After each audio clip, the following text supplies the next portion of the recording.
Hey everybody, welcome back to my channel. This is Fame with Tiffany Renee. If you are new, welcome. So glad you're here. If you've been here before, welcome back. I appreciate you. Thank you to everyone, all of my subscribers. Thank you for everyone who leaves comments and all the likes. I appreciate you all. Feel free to like, share, subscribe, donate to the Cash App. It'll be in the link in the description below if the spirit moves you. You have no idea how much I absolutely love reading the comments. I love how the channel is growing. I get so excited every time I see a new subscriber or new likes on the videos, whether they're recent ones or older ones. I love seeing the numbers growing. I appreciate it so much. Like, you have no idea. Thank you. This is a safe space. I just have to say that. Safe space. All people are welcome. We don't do hateration over here. It's all about love, spirituality, metaphysics, quantum physics, universal laws, elevation of the consciousness, elevations of our minds, and just navigating through life in this body that we have. Just, getting through this 3D reality the best way we can, just uplifting each other and being kind and loving to one another and just trying to figure it out. We're just doing the best we can. Okay, so here is what I want to talk about right now. I thought I had a topic. But well, I kind of did, and I started filming one, but then I started like choking on something, like felt like something was in my throat, and I just started like coughing, and I'm just gonna redo this video. But I do want to just mention really quick. I don't want this video to be too long. It's about a phrase that I had originally heard from Abraham Hicks, and I remember listening to a lecture, and I heard it a long time ago, and I never forgot it. And I remember it was obviously it was a channeling, and she said, the universe gives you, let me rephrase it. The universe doesn't give you what you want, it gives you what you are. Say that again. The universe doesn't give you what you want, it gives you what you are. Just sit with that for a minute. When I heard that, I thought that was so profound because it really had me thinking. And I've heard multiple people say that since. And after hearing different people, even people from further back, like Neville Goddard, Joseph Murphy, Florence Scovel Shinn, and even like ancient scriptures, even some that have been destroyed now and don't even exist anymore. There is this consistent message about the I am, and about how just the words I am, invoking the God part, it activates the God in you, how that alone is everything, and how that is you invoking the essence of who you really are. Like, that is your true self, is the I am. And sorry, my cushion. And if that's true, and this I am statement being something that is so profound, and it has such a potency to it, like the power of just saying I am, and whatever comes after I am being something so, like, you have to be careful with what you say after the words I am, because they're so powerful, and it's likely to transpire, like it to help create your life. I am whatever, and because it's invoking the spirit of God, then of course you're going to become that, because that's the highest part of you, right? And so it really started connecting dots for me and making a lot of sense, and it just helped me become more mindful. And I guess I just want to talk about that, or maybe just as a simple reminder that we really do have to be more mindful, just how important the practice of mindfulness and being more deliberate and being more intentional with how we use our words really is, and how we think really is. Words are not just symbols that are just, or syllables, I'm sorry. Words are not just syllables, and symbols too, that just come out of our mouths. They're not just syllables, they're not just sounds, they're not just thoughts that pop up in our heads. They are literally, they have power. They are our means of communication, yes, but they also have power because they have a frequency. They are attached to a specific vibration. And I mean, that's why certain words make us feel elation and joy, and certain words just cut us to the core, right? And there's power in words. And of course, many religious doctrine of different religions talk about the power of the word. And I think that should really be taken a lot more serious than I think it is. I think it was, I don't know, at some point, civilizations kind of started diluting um, the importance of the spoken word and just how powerful it really is. Ancient civilizations, I think, they had it together. Like, they knew, they understood, and I think they were a lot more mindful and careful with how they spoke. But as time went on, I think that started to get lost. I think it's starting to kind of be resurrected now. Um, but we have to be more mindful, because our words are literally creating our life experiences as we speak, literally. You know what I mean?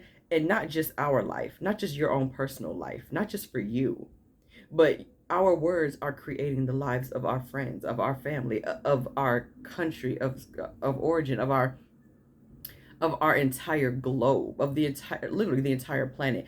Our words, the things that we are speaking about, every single solitary subject is literally contributing to what our environment is doing and what it looks like in real time. Like, it just is. Because that's just how the universe is set up to work.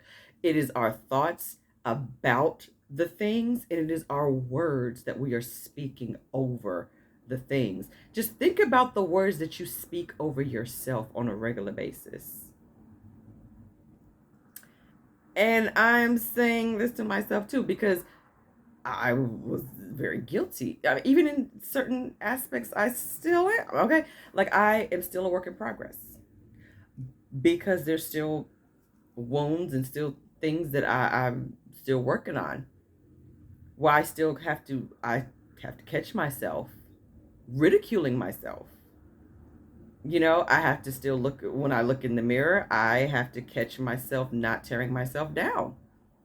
Still, I have to catch myself not calling myself ugly, not calling not calling attention to, oh yeah, you slimmed down, but you still got, jiggly arms, or you still got fupa or whatever. I have to, like, oh no, just kidding. Oh my God, look at this snatched waist. Oh my God, I can eat whatever I want and I'm still releasing all kinds of weight. Oh my God, look at this skin. Oh my God. Like, I still have to do that. I have to do that because I recognize that if I continue to do that, because I've done the opposite. I've been that person in the mirror just tearing themselves down. And what happened? I looked worse. It got worse. Do you know what I'm saying? And we've done, like, if you've done the rice experiment, you know what I mean? I do not even want to say his name because I will probably butcher it, but he's the Japanese doctor, and he, um, a doctor slash scientist, and he did the famous rice experiment where he took 2 jars of rice and wrote the word in water, wrote the word love on one jar and hate on the other jar, and the jar of rice that had the word love on it stayed white and fermented, and the one that had the word hate on it started to mold and turn brown and gray and dingy. I've done that in my own home a couple of times, and it works every time. Like, it every time. It's mind-blowing. And when you see it in real time, you're literally watching the rice change colors. Like, you're literally watching one jar of rice like turn icky and brown and black and moldy, and the other jar of rice staying white and fermented, only because the word love is written on one and the word hate is written on the other. It is changing simply because of the frequency of the word that is written on the jar. They did something similar with the water experiment as well. How the water would freeze and it would crystallize into certain ways based off of the frequency of the music that was being played. So when you are desiring something, when you want to call something into your reality, I would just say maybe just be more mindful of the fact that you are going to get what you are, not what you want, per se. So it's like, if you're having trouble with relationships, I'm just throwing this out there because I guess it's common. I'm single, so I'm just throwing this out as an example. But if you're a person who wants to be in a relationship and you're saying all the time, okay, I'm ready for a relationship, I'm ready for a relationship, I'm ready for a relationship, I'm ready, I know I'm a good person, I know I'm going to be a good partner, I'm ready for a relationship, I have lots to offer, woo woo woo, I've got it together, yes sir, yes ma'am, I am ready, right? However, you yourself are struggling with maybe insecurity. You have trust issues. You're selfish. Maybe you're a little needy, really clingy. Maybe you have a tendency to maybe push people away. Maybe you keep telling yourself that you don't like people because of past relationships. So it's like, I don't trust men, I don't trust women. Maybe deep down you keep telling yourself, oh, all men cheat, all women are liars. Maybe you feel like, there are no, or that, hey, you can get a relationship, but it doesn't last because good relationships really don't last, or at some point somebody's going to slip up and, the relationship's going to fall apart. Or you can only really get maybe 5 good years out of a relationship, then it starts to crumble, or whatever. Let's say those are narratives that are running in your subconscious mind.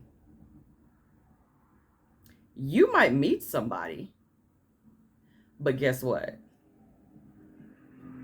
They are going to be a mirror to all of the qualities and all of the things that you have running in your subconscious mind.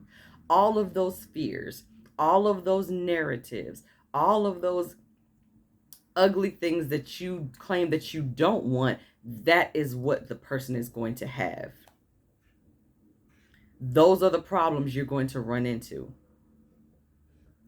And you're going to be like, well, I don't understand why.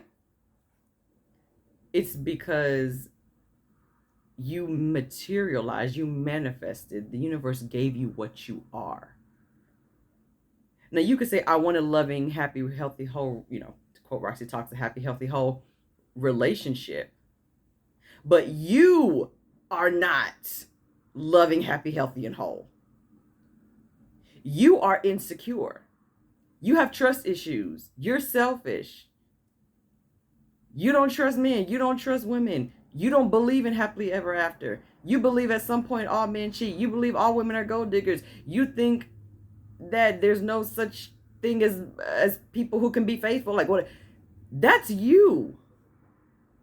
So you're going to get people who mirror those things that are running in your subconscious mind that you truly believe to be true already, or what you already assume to be true about relationships, because that's what you are. So you are going, every relationship that you come across are going to be people who are selfish, who can't be trusted, who cheat, who have trust issues. Like they're going to be all of the things that you already have trouble with anyway. The things that you are already fearful about. They're literally going to be everything, all the negative narratives in your subconscious mind in a human form. And I think it was in a book that I read or a lecture I heard. I cannot remember where I heard this information from. Forgive me. However, someone said, because you cannot see inside of yourself, God will send you people to show you what is broken inside of you.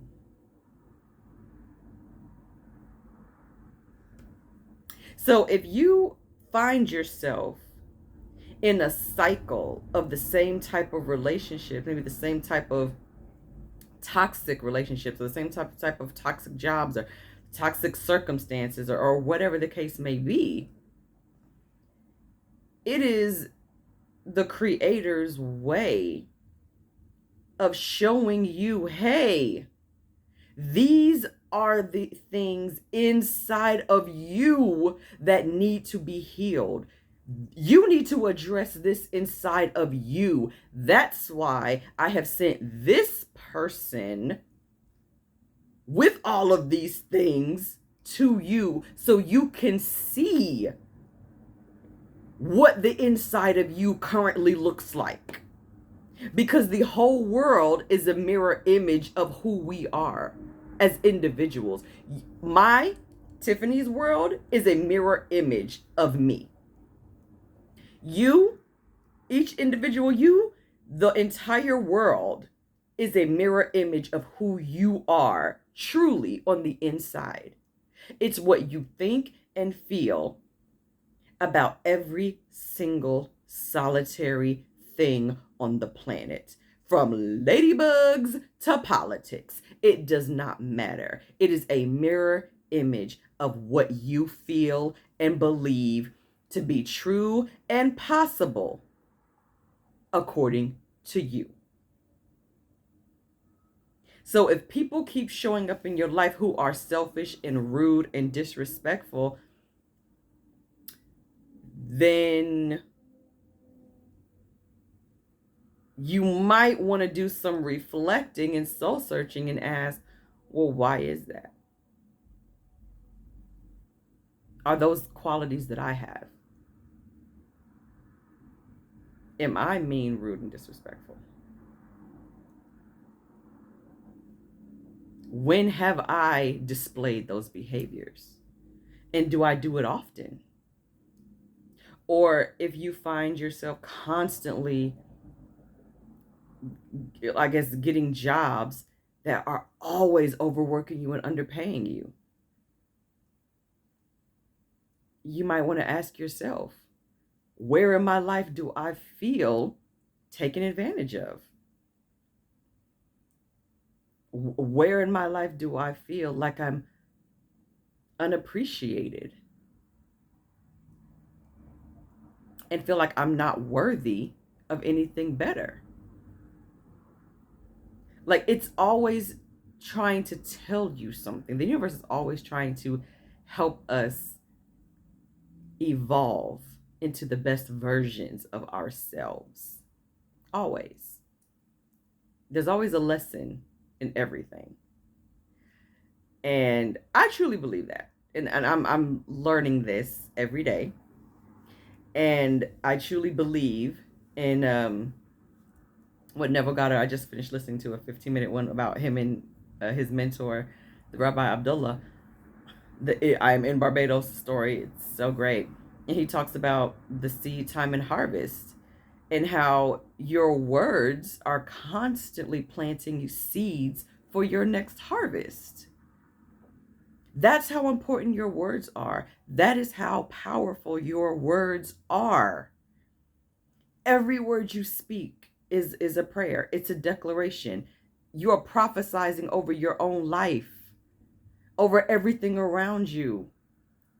Your thoughts, like, you're constantly giving life and validation to every single thing. You are giving declarations to everything. You are casting spells.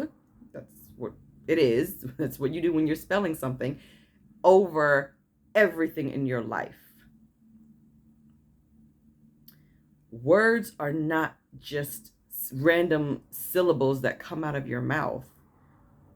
They are potent and they have power because they are connected to a frequency that is attached to this entire universe.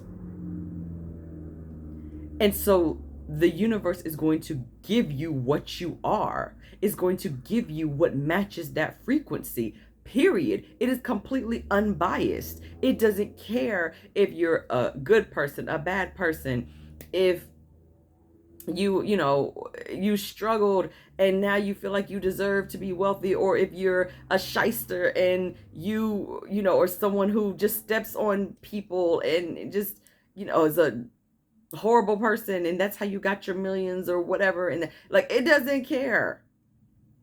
The universe is not human. It does not have human qualities. Like, either you're aligned to the frequency of wealth or you're not. Either you're aligned to the frequency of peace or you're not.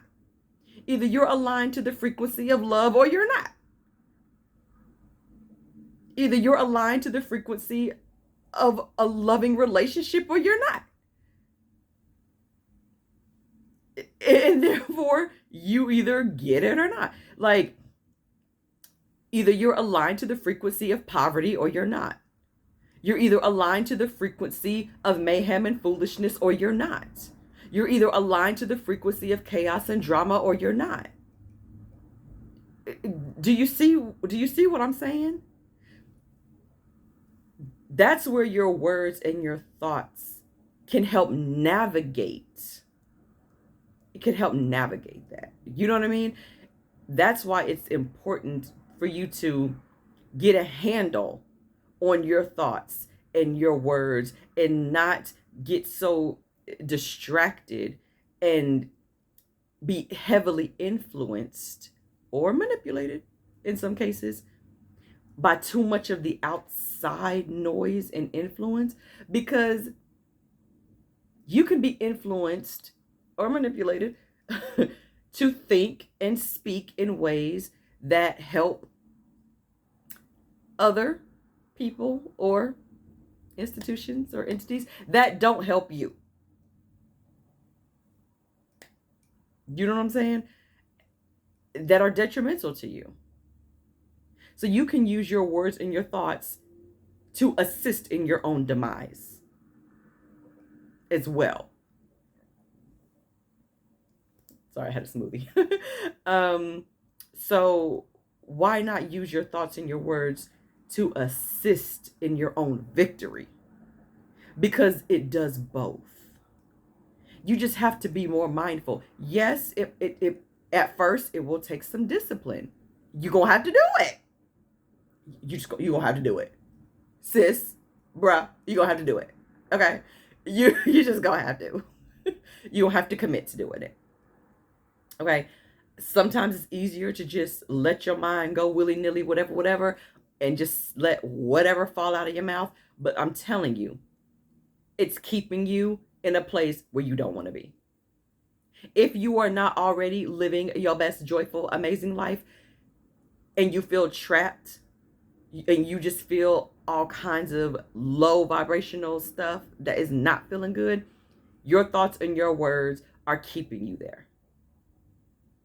Nothing else.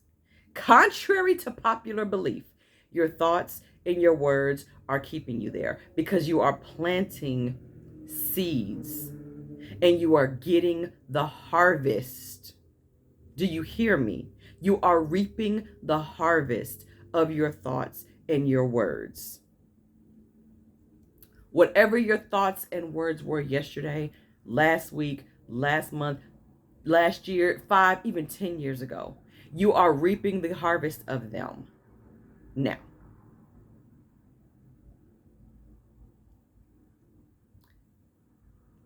There is something that I heard about words, and I cannot think about who said it right now. Again, forgive me, because I consume so much information that I don't always remember who said what. Because sometimes I'm just like, "Woo, that's good," and I'll like write it down, or I'll just like not forget why I wrote it, because I have so many notebooks. But it might have been conversations with God, honestly, with Neil Donald Walsh, but don't quote me on that. But I heard this somewhere that said, like, there is, paraphrasing, but it's like there is no